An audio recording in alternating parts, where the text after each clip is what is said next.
नमस्कार साथियों, मैं कुणाल आप सभी का संस्कृति आईएएस यूट्यूब चैनल पे स्वागत करता हूं। आज की वीडियो में हम लोग बात करने वाले हैं एक प्रश्न के बारे में।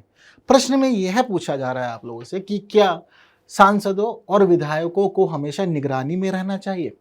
निगरानी मतलब हर एक व्यक्ति को, मतलब जैसे कि एक मामला पहुंचा है सुप्रीम कोर्ट में, और सुप्रीम कोर्ट में जो मामला पहुंचा उसमें यह कहा गया है कि चाहे विधायक हो या फिर सांसद हो, इनका निर्वाचन तो जनता के द्वारा किया जाता है। हम लोग चुनते हैं और हम लोग इनको चुनते हैं जनता की सेवा करने के लिए, जनता के हित में निर्णय लेने के लिए, जनता का सुधार करने के लिए, उनके लिए कल्याणकारी कार्य करने के लिए। लेकिन बीच में हम लोग देखते हैं कि बहुत बार भ्रष्टाचार हो जाता है, खरीद फरोख्त हो जाती है, बिक जाते हैं विधायक सांसद और गलत जगह पर गलत निर्णय लेते हैं। अब इस स्थिति में जो ये मामला है वह यह कहता है कि इनको निगरानी में रखो, इनकी बॉडी में एक माइक्रोचिप लगा देनी चाहिए, साथ साथ इनको हमेशा सीसीटीवी की निगरानी में रखना चाहिए ताकि ये जहां कहीं भी जाए वह पता हो। और सिर्फ लगा के रखना नहीं है, ऐसा सिस्टम बनाया जाना चाहिए कि जिस क्षेत्र से इन लोग का निर्वाचन हुआ है उस क्षेत्र के लोगों के पास एक्सेस हो कि हमारे द्वारा चुना गया नेता कहाँ जा रहा है, ये पता होना चाहिए। अब मामले के लिए पूरी की पूरी याचिका लगाई गई सुप्रीम कोर्ट में, और सुप्रीम कोर्ट से कहा गया कि देखिए जज साहब, आप आदेश दीजिए और आप आदेश देते हुए यह स्पष्ट कर दीजिए कि अब हमारे देश में बेहतर प्रशासन के लिए जो भी सांसद और विधायक निर्वाचित हैं, ये बात भी ध्यान रखनी, निर्वाचित के लिए बात कर रहे हैं, मनोनीत के लिए बात नहीं की गई है। जो भी सांसद और विधायक निर्वाचित हैं उनको डिजिटल निगरानी में रखना चाहिए, जो कि सीसीटीवी और माइक्रोचिप के माध्यम से संभव है। तो यह याचिका पहुंची सुप्रीम कोर्ट में। सुप्रीम कोर्ट में पूरी की पूरी बातचीत सुनी गई, याचिका देखी गई, चीज़ों को जाना समझा गया। हर एक चीज़ को देखने के बाद में सुप्रीम कोर्ट ने याचिका को खारिज कर दिया। उन्होंने कहा कि ठीक है, तुमने लगा दी, लेकिन आइंदा से ऐसी याचिका मत लगाना। यह जो समय है ना, यह समय जनता का समय है और हमारे पास में बहुत केस हैं। ऐसा नहीं मतलब फालतू के मामले देखने के लिए बैठे रहेंगे हम और भी बहुत सारे काम करने हैं, हमारे को बहुत सारे केस पेंडिंग है, और इस प्रकार के केस अगर दोबारा लेकर के आए ना, तब क्या जुर्माना भी लगेगा और सजा भी हो सकती है। इसका भी ध्यान रखना, क्योंकि तुम न्यायालय का समय बर्बाद कर रहे हो। लेकिन अब यहाँ पर हमने देखा कि याचिका लगी, याचिका लगने के बाद में उन्होंने अपने तर्क दिए, न्यायालय ने अपने तर्क दिए, और अंत में जो पूरा मामला था, जो पूरी याचिका थी, तो खारिज कर दिया। लेकिन खारिज करने के बावजूद ये प्रश्न जो है वह स्टक करता है हमारे दिमाग में कि बात तो है अपने आप में, जिस व्यक्ति ने याचिका लगाई है एक कुछ ना कुछ तो उसने विचार प्रस्तुत किया है हम लोग के लिए। आप विधायक हैं या आप सांसद हैं, आपका निर्वाचन कर तो वास्तव में जनता ही रही है, जन कल्याणकारी कार्यों के लिए कर रही है, आपके क्षेत्र में सुधार के लिए कर रही है। आप में से बहुत ऐसे भी होते हैं जो मंत्री भी बनते हैं। तो अब उस स्थिति में क्या इनको निगरानी में रखना चाहिए जिससे कि बेहतर प्रशासन सुनिश्चित हो सके, या फिर इनको निगरानी से बाहर रखना चाहिए और ये अपना जीवन कैसे भी बता सकते हैं विधायक, सांसद या मंत्री या प्रधानमंत्री या मुख्यमंत्री होने के बावजूद। यह स्थिति अपने आप में विचारणीय है। इस संदर्भ में आप लोग अपने विचार कमेंट बॉक्स में प्रस्तुत कर सकते हैं। लेकिन इस पूरे केस में क्या रहा, याचिका में क्या क्या बातें प्रस्तुत की गई और बाद में सुप्रीम कोर्ट ने क्या कहा, ये हम लोग अभी इस वीडियो में अच्छे से समझते जानते हुए आगे बढ़ लेते हैं। तो देखिए, एक प्रश्न कुछ इस रूप में आपसे हो सकता है कि मेंस में पूछ लिया जाए। मेंस के लिए भी खास प्रश्न है ये अपने आप में, और आपको ये भी ध्यान रखना है कि जीएस पेपर 4 जो है ना हम लोग का, एथिक्स, इंटीग्रिटी और एप्टीट्यूड वाला, वहाँ से भी जुड़ा हुआ है। क्योंकि हम लोग जिस समय किसी भी प्रकार की सेवा में, चाहे हम लोग बात करें कि एक नेता चुने जा रहे हैं हम लोग, मतलब चाहे सांसद चुने गए या विधायक चुने गए, उस रूप में भी हम लोग को जनता की सेवा के लिए भेजा जाता है। अगर आप सिविल सेवक बन रहे हैं, उस रूप में भी अपनी सेवा करनी है। अनेक पदों के लिए अनेक कोड होती हैं, आपको पता है सारी की सारी। तो उनमें बताया गया है कि अगर आप किसी एक विशेष पद पर हैं तो आपके जीवन के जो आचार नियम होने चाहिए वह किस प्रकार के होने चाहिए। तो संभव है कि वहाँ भी प्रश्न आ सकता है। बाकी इस प्रकार की चीज़ें तैयार रखना भी ज़रूरी है ताकि कहीं पे कोई दिक्कत परेशानी आपको ना हो उत्तर लिखने में। बढ़ते हैं आगे और समझते हैं क्या रहा पूरा मामला। इस पूरे केस की सुनवाई की गई है एक 3 जजों की खंडपीठ द्वारा, जिसकी अध्यक्षता कर रहे थे भारत के मुख्य न्यायाधीश DY चंद्रचूड़ साहब। इसमें जो 2 अन्य न्यायाधीश थे उनमें नाम शामिल है न्यायमूर्ति JB पारदीवाला और न्यायमूर्ति मनोज मिश्रा साहब का। इन तीनों ने मिलकर के सुनवाई की और सुनवाई करते अंत में कहा कि भाई देखो, यह न्यायिक प्रक्रिया का दुरुपयोग है। भारत के अंदर ठीक है, इतनी अच्छी व्यवस्था बनाई हुई है न्यायपालिका की आप लोगों के लिए कि आपके जो भी विचार हैं, चाहे जनहित याचिका हो या कोई दूसरा मामला हो, संवैधानिक मामला हो, न्यायालय के दरवाजे सदैव खुले हुए हैं आपके लिए। लेकिन इसका अर्थ ये नहीं कि मतलब कुछ भी मामला उठा के लिया और रात को सो रहे हो, कुछ ख्याल आ गया सोते सोते, आपको सपना दिख गया, चलो सुबह सुप्रीम कोर्ट चल रहे हैं। ये सब काम नहीं करने हैं, न्यायालय का समय बर्बाद नहीं करना है। जुर्माना नहीं लगाए, लेकिन फिर भी चीज़ें इन्होंने कंप्लीट की। अब क्या थी कहानी जरा समझते हैं। सबसे पहले याचिका लगी सुप्रीम कोर्ट में। याचिका लगाने वाले महान व्यक्ति हैं सुरेंद्र नाथ कुंद्रा।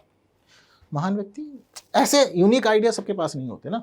आपने कभी सोचा था कि आप अपने विधायक को या अपने सांसद को सीसीटीवी कवरेज में रखेंगे या उसकी बॉडी में माइक्रोचिप लगाएंगे और ट्रैक करेंगे कि कितने बजे कितने मिनट पे मेरा सांसद या मेरा विधायक कहाँ जा रहा है, किस किस से मिल रहा है। अच्छा, चिप दिखा रही है लोकेशन प्रधानमंत्री भवन की, अभी मोदी जी से मुलाकात कर रहे हैं। चिप दिखा रही है कि गृह मंत्री साहब के पास पहुंचे हुए हैं। चिप दिखा रही है कि कह रहे हैं हमारे सांसद कि है तो दिल्ली में लेकिन लोकेशन तो स्विट्जरलैंड की दिखा रहा है, ये तो स्विट्जरलैंड पहुंचे हुए हैं। अब ऐसे मान लीजिए राहुल गांधी के लिए भी संभव है, लोग सोचेंगे राहुल गांधी दिल्ली में है, पता लग रहा है कि लोकेशन दिखाने लग जाए इटली में पहुंचे हुए हैं नानी के घर, कुछ भी संभव है। ठीक उसी प्रकार की ये जो आइडिया था इनके पास में आया सुरेंद्र नाथ कुंद्रा ने, इन्होंने भी याचिका लगा दी। याचिका में प्रस्तुत किया गया सांसद हो चाहे विधायक हो, सीसीटीवी कवरेज में रखो, बॉडी में माइक्रोचिप लगाओ, हर एक चीज़ हमें पता होनी चाहिए कब कब ये लोग क्या क्या कर रहे हैं। इन्होंने अनेक कारण भी दिए। इन्होंने यहाँ पर ये बताया कि सिर्फ और सिर्फ सीसीटीवी में रखना नहीं है, माइक्रोचिप सिर्फ लगानी ही नहीं है, जो नागरिक है जिनके द्वारा इनको चुना गया है ना, उनके फ़ोन में इसका एक्सेस होना चाहिए ताकि वह कभी भी चीज़ों को देख जान समझ सके और व्यवस्था पूरी पारदर्शी रहनी चाहिए। जनता को पता होना चाहिए कि हमारे लिए जो सेवक चुना गया है, जो प्रतिनिधि चुना गया है, वो कब कब क्या क्या कर रहा है। ठीक, इन्होंने यहाँ पर रीज़न भी बताया कि क्यों चाहते हैं ये ऐसा, क्यों ऐसा होना चाहिए। उन्होंने कहा कि देखिए, पहली बात तो ये नागरिकों के वेतनभोगी प्रतिनिधि हैं, यानी कि नागरिकों के द्वारा चुना गया है, काम भी इनको नागरिकों के लिए करना है और हर एक चीज़ के लिए इनको वेतन भी दिया जा रहा है। जब सभी चीज़ें इस प्रकार से हो रही है तो इनको प्राइवेसी की क्या ज़रूरत है, इनको निजता की ज़रूरत क्या है, क्यों छुपे छुपे रहना है। क्योंकि जिस प्रकार से छुपे छुपे रहते हैं, महंगी महंगी गाड़ियों में घूमते हैं, महंगे महंगे बंगलों में रहते हैं, पारदर्शिता नहीं रहती, व्यवहार बदल जाता है एक समय के बाद में। उसके बाद हम देखते हैं कि भ्रष्टाचार, खरीद फरोख्त जैसे अनेक मामले सामने भी आते हैं और जिन नागरिकों के द्वारा ये चुने जाते हैं उनसे ही ठीक व्यवहार नहीं करते हैं, ये बहुत बड़े हो जाते हैं चुने जाने के बाद में। ये बातें इन्होंने प्रस्तुत की। इन्होंने यहाँ पर बताया कि सामान्य नागरिकों के द्वारा ही निर्वाचित होते हैं, अपना तो कुछ नहीं है, जनता के सामने ही आते हैं, हाथ जोड़ते हैं, वोट मांगते हैं, कहते हैं कि आपका भाई हूँ, आपका बेटा हूँ, आपका सेवक हूँ, आपके लिए काम करना है। तो क्या ज़रूरत है इन सब चीज़ों की, क्यों छुपे छुपे रहना है, क्यों भ्रष्टाचार करना है। तो नागरिकों के द्वारा निर्वाचित हैं तो संबंध बने रहने चाहिए 5 सालों तक। ऐसा नहीं कि चुनाव जीत ले तो संबंध खत्म, बाकी चीज़ें हो गई। इन्होंने कहा कि इनको अपने जीवन में पारदर्शिता रखनी चाहिए, ज़रूरी है। हमारे द्वारा चुने गए हमारे लिए काम कर रहे हैं तो पारदर्शिता होनी चाहिए, हमें पता होना चाहिए कब कब क्या क्या हो रहा है, क्या क्या नीतियाँ लाई जा रही हैं, किस प्रकार के इनका व्यवहार है, कहाँ जाते हैं, किसी गलत आदमी से तो नहीं मिल रहे। ऐसा तो नहीं है कि राहुल गांधी पीछे पीछे मोदी से मिलते हों, हमें बताते हों कि एक दूसरे के अगेंस्ट है, बाद में बैठ के डिनर कर लें साथ में। तो हम देखना चाहते हैं एक बार इन चीज़ों को। इन्होंने यहाँ पर यह भी प्रस्तुत किया कि इन्होंने अपनी मर्जी से सार्वजनिक जीवन का चयन किया, यानी कि यह विधायक बन रहे हैं या सांसद बन रहे हैं, इन्होंने अपनी मर्जी से चयन किया ना इस चीज़ का। खुद ही इन्होंने अपनी पार्टी की सेवा की, पहले पार्टी से फिर टिकट ले लिया, बाद में चुनाव लड़ लिया, आप नियुक्त भी हो गए, यहाँ पर निर्वाचित हो गए आप। उसके बाद में निर्वाचित होने का जब आपने ही अपने लिए एक सार्वजनिक जीवन का चयन कर लिया है तो सार्वजनिक जीवन का चयन करने के बाद आप निजी जीवन की कामना कैसे ही कर सकते हैं, और क्या ही ज़रूरत है फिर उसका निजी जीवन रखने की। ऐसा कुछ नहीं होना चाहिए। तो आपका जीवन जब सार्वजनिक हो गया, आपने इच्छा सब कुछ चुना है, तो आपके यहाँ पर फिर गोपनीयता का कोई स्थान नहीं है। यहाँ पर इन्होंने यही बताया कि इसके माध्यम से हम लोग खरीद फरोख्त को रोक सकते हैं, भ्रष्टाचार को रोक सकते हैं और बेहतर प्रशासन सुनिश्चित कर सकते हैं यदि यह सब काम हो जाए तो। दलीलें सुनिएगा, ध्यान से सुनिएगा, व्यक्ति है तो बुद्धिजीवी, विचार इन्होंने अनेक प्रस्तुत किए हैं अपने पहलुओं से। इन्होंने यह भी प्रस्तुत किया है कि हम अगर अपनी व्यवस्था में देखें, भारत एक लोकतांत्रिक देश है, संविधान के माध्यम से पूरी सिस्टम चल रहा है हमारा, लेकिन उसके बावजूद अगर हमारे यहाँ पे कोई भी सांसद बन जाता है या विधायक बन जाता है तो जैसे ही वह इलेक्शन जीतता है, जीतने के बाद में वह यह भूल जाता है कि उसे लोक सेवक के रूप में चुना गया है, यानी कि आपको पब्लिक के लिए सेवा के कार्य करने हैं, उनके जीवन सुधार करने हैं, वो भूल जाता है और वह समझता है कि मैं हूँ अब राजा, और वह एक प्रकार से शासक की तरह व्यवहार करने लग जाता है, वह महान बन जाता है। उसके बाद जिस जनता के पास वह खुद वोट मांगने जाता था पैदल चल करके, बाद में यही स्थिति होती है कि जिस जनता से उसने वोट लिए हैं वही जनता उसके दफ्तरों के बाहर लंबी लंबी लाइन में खड़ी होती है, और बाद में लंबी लंबी लाइन लगाए जाने के बाद में यह कह दिया जाता है कि विधायक जी के पास समय नहीं है, विधायक जी नहीं आएंगे या सांसद जी नहीं आएंगे, या फिर इसके अलावा यह कह दिया जाता है कि अब उनका समय पूरा हो गया, वह सिर्फ 1 घंटे ही बैठते हैं, अब वह मीटिंग में चले गए हैं अपने। इससे जनता को परेशानी होती है और जनता खुद ये सोचने में मजबूर हो जाती है कि जिस व्यक्ति को हमने चुना है, जिसका हमने निर्वाचन किया है, उसके पास हमारे लिए ही समय नहीं है। हालांकि चुनाव के समय ऐसा था कि ये हमारे घर के आसपास ही घूम रहा था, बार बार आ रहे थे और हमसे कह रहे थे माता जी वोट दीजिए, आपका ही बेटा है, आपके ही भाई हैं। इस प्रकार का व्यवहार चल रहा था उस समय, लेकिन चुनाव जीतना बदल गया और यह शासक बन गए, ना कि सेवक। साथ ही इन्होंने यह भी कहा यहाँ पर कि यहाँ पर जितनी भी नीतियाँ बनाई जाती हैं, चाहे विधानसभा के स्तर पर चाहे फिर लोकसभा के स्तर पर, सभी नीतियों के निर्धारण में बहुमत से फैसला होना चाहिए और यह फैसला जनता की सहमति से होना चाहिए।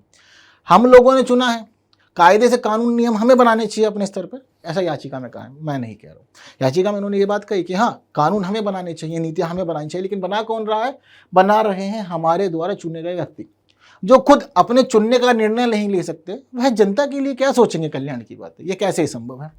तो इसीलिए ज़रूरी है कि जो भी नीतियाँ तैयार हो रही हैं उसमें जनता की भागीदारी होनी चाहिए, क्योंकि अंतिम प्राधिकारी जो है वह जनता है, ना कि जनता द्वारा चुने गए प्रतिनिधि। तो इसलिए जनता को ही कानून बनाने का अधिकार मिलना चाहिए।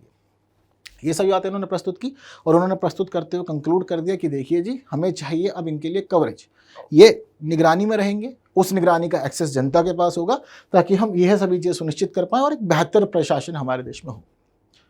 न्यायालय ने पूरी बात सुनी, सुप्रीम कोर्ट ने कहा ठीक, जितनी बातें आप कह रहे हैं इसमें कोई दो राय नहीं है, बिल्कुल ठीक बात है आपकी, लेकिन अंतिम फैसला हम देंगे। ठीक है, तो इन्होंने इनकी हर एक बात के लिए अपना एक अलग जवाब प्रस्तुत कर दिया। तो एक काम करते हैं, याचिका के थ्रू ही चलते हैं, याचिका से समझेंगे तो चीज़ें अच्छे से समझ में हम लोग को आती रहेगी। जैसे कि सबसे पहले इन्होंने कहा कि सीसीटीवी और माइक्रोचिप लगा देनी चाहिए ताकि निगरानी हो। तो यहाँ पर इन्होंने बताया, मतलब जो न्यायालय है उसने प्रस्तुत किया कि देखिए, आपका विचार अपनी जगह ठीक है, लेकिन आप यह मत भूलिए कि जो व्यक्ति एक सांसद या एक विधायक चुना जा रहा है उसके पास मौलिक अधिकार भी हैं। वह सांसद या विधायक होने से पहले इस देश का आम नागरिक है और इस देश के हर नागरिक को संविधान के द्वारा मौलिक अधिकार प्रदान किए गए हैं, जिन मौलिक अधिकारों में निजता का मौलिक अधिकार भी शामिल है, यानी कि उसको प्राइवेसी प्राप्त है। तो जब किसी को आप सांसद या विधायक चुन ले रहे हैं, यह मत सोचिए कि अब उसको सिर्फ वही काम करना है। ये भी ध्यान रखिए कि उसके पास मौलिक अधिकार है, वह पहले एक इंसान है, भारत का एक नागरिक है, उसके बाद वह बाकी सब कुछ है। इस चीज़ का विशेष ध्यान रखना है आपने। तो सीसीटीवी या माइक्रोचिप जैसा आपका जो विचार है बहुत ज़्यादा गलत है। दूसरी बात आपको यहाँ पर यह भी ध्यान रखनी है कि हर एक नेता, चाहे कोई भी सांसद हो या विधायक हो, उनकी अपनी पर्सनल लाइफ भी होती है। हर एक व्यक्ति की पर्सनल लाइफ है और हमारे देश में या फिर हम लोग अंतर्राष्ट्रीय स्तर पर देखें, कोई भी कानून इस बात की इजाज़त नहीं देता कि अगर आपने कोई पद धारण कर लिया है तो आप फिर 24 घंटे और 7 दिन उस पद पर के लिए ही कार्य करेंगे। नहीं, एक लिमिटेड समय निर्धारित होता है उन सभी कार्यों के लिए। उसके अलावा आपका अपना निजी जीवन होता है, निजी लोगों से मिलना होता है, एक सामाजिक जीवन होता है, पारिवारिक जीवन होता है, आपको हर एक जगह पर भी समय देना होता है। तो सभी कानून उस स्थिति का भी सम्मान करते हैं। तो आप इस प्रकार की चीज़ें करके जो भी हमारे सांसद हैं या विधायक हैं उनके निजी जीवन में दखलंदाजी करेंगे, उनको परेशान करेंगे, उनका जो भी निजी जीवन है, पारिवारिक जीवन है, सामाजिक जीवन है, वह सब प्रभावित होगा आपके इस दृष्टिकोण की वजह से। जिस प्रकार से आप कह रहे हो कि नागरिकों के पास में उनके जो भी एक्टिविटी है उसका पूरा एक्सेस होना चाहिए, तो यह बिल्कुल भी संभव नहीं है। पूरी तरह से आप पारदर्शी किसी भी मामले में नहीं हो सकते और इस प्रकार की पारदर्शिता की मांग करना भी अपने आप में गलत है। ये चीज़ें स्वीकार नहीं की जाएंगी। यहाँ पर यह सब कुछ इन्होंने क्लियर कर दिया। दूसरी बात, आप लोग यहाँ पर यह भी देखा कि भाई इन्होंने कहा है कि निर्वाचन नागरिकों के द्वारा ही किया जाता है, तो नागरिकों के अनुरूप कार्य करना है। तो इसके लिए न्यायालय ने इनको जवाब दिया कि ठीक है, आपकी बात सही है, लेकिन आप यह मत भूलें कि भारत के अंदर लोकतांत्रिक व्यवस्था को स्वीकार किया गया है और लोकतांत्रिक व्यवस्था को स्वीकार किए जाने का अर्थ यह है कि आपके पास सिर्फ इतना ही अधिकार है कि आप प्रतिनिधियों को चुन सकते हैं। हाँ, अगर आप चाहते हैं कि आप में कानून बनाने की इच्छा है, आपको लगता है कि आप में क्षमता, तो आप भी बिल्कुल प्रोसीजर को फॉलो कीजिए, चुनाव लड़िए, निर्वाचित हो जाइए। निर्वाचित होने के बाद में आप भी जाके संसद में बैठिए और देश के अंदर नीति निर्माण की जो व्यवस्था है उसमें भागीदारी सुनिश्चित कीजिए। ऐसा तो नहीं है कि आपको हतोत्साहित किया जा रहा है या ऐसा कानून कहता है कि आप नहीं पहुंच सकते। प्रक्रिया सबके लिए समान है, इसमें कोई दो राय नहीं। तो हमारे देश में जो भी कानून बनाए जाएंगे, बनाए हुए संसद के द्वारा ही जाएंगे और आपको हर एक चीज़ की समझ है कि लोकतांत्रिक व्यवस्था किस प्रकार से चल रही है, उसके बावजूद आपके द्वारा इस प्रकार के विचार प्रस्तुत करना बहुत अधिक गलत है। यहाँ पर इन्होंने यह भी बताया कि देखिए, शासक या लोक सेवक, इसको लेकर के आप एक ही ढर्रा सभी सांसदों या विधायकों के लिए लागू नहीं कर सकते। ऐसा नहीं है कि मतलब हम लोग आमतौर पर सुनते हैं कि जो विधायक हैं, सांसद है, भ्रष्टाचार में पकड़े गए हैं या खरीद फरोख्त की स्थिति हुई है। बीते दिन हम लोगों ने क्रॉस वोटिंग भी देखा। राज्यसभा चुनाव जो थे, राज्यसभा चुनाव में बहुत क्रॉस वोटिंग हुई अब की बार।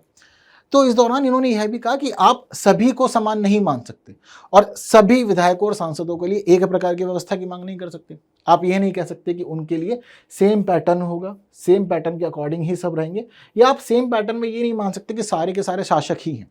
हम देखते हैं कि हमारे देश में बहुत सारे विधायक और सांसद लगातार जो उनको जिम्मेदारियां मिल रही हैं वह सभी जिम्मेदारियों को पूरा कर रहे हैं, सिर्फ एक बार ही नहीं, बार बार भी चुने जा रहे हैं। और मान लीजिए कि आपको लगता है कि आपके यहाँ पर जो भी सांसद है या आपके यहाँ पर जो भी मेंबर ऑफ लेजिस्लेटिव असेंबली यानी कि विधायक है, आपको लगता है कि यह व्यक्ति योग्य नहीं है, कार्य नहीं करता, या फिर यह पद पे तो आ जाता है, जिम्मेदारी को नहीं समझता है, जनता के लिए कल्याणकारी कार्य नहीं कर रहा, तो आपके पास व्यवस्था है तो सही 5 साल की, 5 साल तक के बाद आपको मौका मिल जाएगा उस व्यक्ति को हटाने का। दोबारा चुनाव हो रहे हैं, दोबारा आप उसको चयनित मत कीजिए, निर्वाचित मत कीजिए। अब हम देख रहे हैं कि हमारे देश में बहुत सारे ऐसे सांसद और विधायक हैं जो लगातार एक ही सीट से बार बार जीत रहे हैं। जहां पर गड़बड़ होती है, लोगों ने खुद अपने प्रतिनिधि को बदला भी है, ये भी हम लोगों ने देखी है स्थिति। तो जब इतनी सब कुछ स्थिति है, लोकतंत्र में आपको इतने अधिकार मिले हुए हैं, तो आपको उसके बावजूद भी इस प्रकार की याचिका की लगाने की कोई आवश्यकता है नहीं। इन्होंने यहाँ पर यह भी प्रस्तुत किया कि जिस प्रकार की व्यवस्था की आप मांग कर रहे हैं ना कि सीसीटीवी या माइक्रोचिप लगा दें, यह स्थिति किसी अपराधी के लिए मांग की जाए तो संभव है, क्योंकि अपराधी के मामले में हम लोग यह सुनिश्चित कर सकते हैं, यह पहले ही मान लेते हैं कि इस व्यक्ति ने कानून का उल्लंघन किया है, यह आगे भी उल्लंघन कर सकता है, यह देश के लिए खतरा है, हमारे समाज के लिए खतरा है, नागरिकों के लिए खतरा है, नागरिकों के जीवन के लिए खतरा है। ये सभी चीज़ें हम लोग पहले ही मान करके चलते हैं, उसके अकॉर्डिंग ही सब कुछ होता है। अगर अपराधी वाली स्थिति में या दोषी व्यक्ति की स्थिति में ऐसी मांग हो तो विचारणीय है आपके द्वारा किया गया प्रस्ताव, इसमें कोई दिक्कत नहीं। लेकिन यहाँ पर हम लोग क्या देख रहे हैं कि आप सांसदों के लिए, विधायकों के लिए, जो हमारे समाज में सम्माननीय व्यक्ति हैं, उनके लिए ऐसी मांग कर रहे हैं, जो कि बहुत ज़्यादा गलत है। यह सभी चीज़ें उन्होंने प्रस्तुत की। जब यह सभी चीज़ें उन्होंने प्रस्तुत की तो प्रस्तुत किए जाने के बाद में जो हमारे साहब हैं सुरेंद्र नाथ कुंद्रा, इन्होंने कहा कि जब इनका जीवन इतना अधिक संवेदनशील है तो क्या ज़रूरत है इनको इस प्रकार के सार्वजनिक जीवन में आने की, क्योंकि जिस प्रकार का यह जीवन है आपको हर एक चीज़ का त्याग कर देना चाहिए। तो न्यायालय ने कहा कि देखो, ज़्यादा दलील या विचार प्रस्तुत मत करो। अगर इस प्रकार की दलीलें लगातार पेश करोगे या दोबारा पिटीशन लगाओगे और आपके तर्क से हम सहमत नहीं हुए तो आपके ऊपर हो सकता है कि भू राजस्व के रूप में 5 लाख रुपए तक का जुर्माना भी लगा दिया जाए, आपको भरना पड़ेगा वो भी, क्योंकि आप एक प्रकार की चीज़ें जो हैं डोमिनेंस के तहत नहीं स्वीकार सकते। और यह समय जो है, यह समय भी नागरिकों का समय है ना, नागरिकों का समय आप समझिए, न्यायालय का समय भी आप समझिए, हमें और चीज़ों की सुनवाई भी करनी होती है। इस प्रकार की गलत याचिकाएं अगर लगेंगी तो इससे समय भी व्यर्थ होगा और यह समय हम कहीं और लगा के और मामले निपटा सकते हैं, वह चीज़ें भी संभव है। तो यहाँ पर समय व्यर्थ हो जाता है, तो ज़रूरी है इस प्रकार के मामले आगे ना आए। वहीं उन्होंने यह कहा कि जिस प्रकार की व्यवस्था की आप मांग कर रहे हैं, आप कह रहे हैं कि इनको सीसीटीवी में रखा जाए, आप कह रहे हैं कि भाई पारदर्शिता होनी चाहिए, आप यह भी कह रहे हैं कि नीति निर्माण जितना भी हो रहा है, जो भी कानून बन रहे हैं वह आम नागरिकों के द्वारा बनाए जाने चाहिए, क्योंकि जनता ही अंतिम प्राधिकारी है। ये मांग तो आप आज कर रहे हैं, और आपकी जो आज की मांग है, यह मांग किसके लिए है? मेंबर ऑफ पार्लियामेंट और मेंबर ऑफ लेजिस्लेटिव असेंबलीज के लिए है, जिनको आप लोगों ने चुना है अपने मत के द्वारा। कल को आप यह भी कहोगे कि देखिए हमारे देश में न्यायपालिका की तो ज़रूरत ही नहीं है, या जितने भी जजेस हैं उनको भी सर्विलेंस में रखा जाए। क्यों? क्योंकि न्याय करने में हर एक आदमी सक्षम है, आप तो ये मान लेंगे। क्या होता है जनरली, आप देखते हैं कि कहीं पे किसी ने किसी की जेब काटी, कोई चोरी कर रहा है। अब ऐसी स्थिति में आपको पता है, आप वहाँ पर तैयार हो जाएंगे, आप खुद ही न्याय करने लगेंगे, आप उसको पकड़ेंगे, आप उसको मारेंगे, पीटेंगे, हो सकता है इससे ज़्यादा भी कुछ करते। जबकि हमारे देश में न्यायिक व्यवस्था है, और न्यायिक व्यवस्था यह कहती है कि जो भी गतिविधि हुई है पुलिस में रिपोर्ट करो, न्यायालय में मामला जाएगा, न्याय वहां से होगा। अगर इस प्रकार से आज आप एमपी और एमएलए के लिए मांग सकते हैं तो कल को बिल्कुल आप जुडिशरी के लिए भी मांग कर सकते हैं। जब आप जुडिशरी की मांग करेंगे तो स्थिति यह हो जाएगी कि गली गली में न्याय होगा, देश का हर एक नागरिक जो है वह खुद अपने आप में न्यायाधीश होगा, और हर व्यक्ति न्यायाधीश होते हुए दूसरे के लिए न्याय कर रहा होगा और अलग अलग निर्णय सुना रहा होगा। अलग अलग जगह चौराहों पे फांसी दी जाएंगी या लोगों के गले काट दिए जाएंगे, ऐसी व्यवस्था देश में देखने को मिलेगी। तो ज़रूरी है कि मामले को यहीं समाप्त कर दिया जाए, तो इस पे आकर के कहानी ही पूरी समाप्त हो जाती है। ठीक, तो यह सभी चीज़ें इन्होंने प्रस्तुत की न्यायालय पक्ष में कि देखिए निजता का अधिकार है, इनको मौलिक अधिकार मिला हुआ है, व्यक्तिगत पारिवारिक जीवन है, दोषी अपराधी नहीं है, सदस्य हैं विधायिका के, इस प्रकार के व्यवहार नहीं कर सकते, सबको एक जैसा ना मानिए भ्रष्टाचार या पद के दुरुपयोग के मामले में। और लोकतांत्रिक व्यवस्था में कानून संसद के द्वारा ही तैयार किया जाता है या आपके विधानमंडल के द्वारा तैयार किया जाता है, और यही व्यवस्था चल रही है। तो इस प्रकार से सभी चीज़ें उन्होंने प्रस्तुत की और क्लियर कर दी। हालांकि यह जो पूरी की पूरी डिबेट थी और जो आर्गूमेंट थी तो सुप्रीम कोर्ट में हुई है, लेकिन सुप्रीम कोर्ट में यह पूरी आर्गूमेंट होने के बावजूद आपके पास अपने विचार प्रस्तुत करने का मौका नीचे कमेंट बॉक्स में आप लोग जल्दी से प्रस्तुत कीजिए। इस प्रकार से एक प्रश्न के लिए आप अपने नोट्स ज़रूर बना लीजिएगा मेंस के, ताकि कहीं पे कोई भी दिक्कत परेशानी लगे तो आप चीज़ों को अच्छे से मैनेज कर लें। ठीक, और अगर आप लोग को यह वीडियो पसंद आया है, चीज़ें अच्छी लगी हैं, तो वो वीडियो बाकी साथियों तक ज़रूर शेयर करना है और लाइक किए बिना नहीं जाना है। हम लोग अगली वीडियो में मुलाकात करेंगे कुछ नई बातों के साथ, तब तक के लिए मुझे विदा दीजिए। Thank you so much.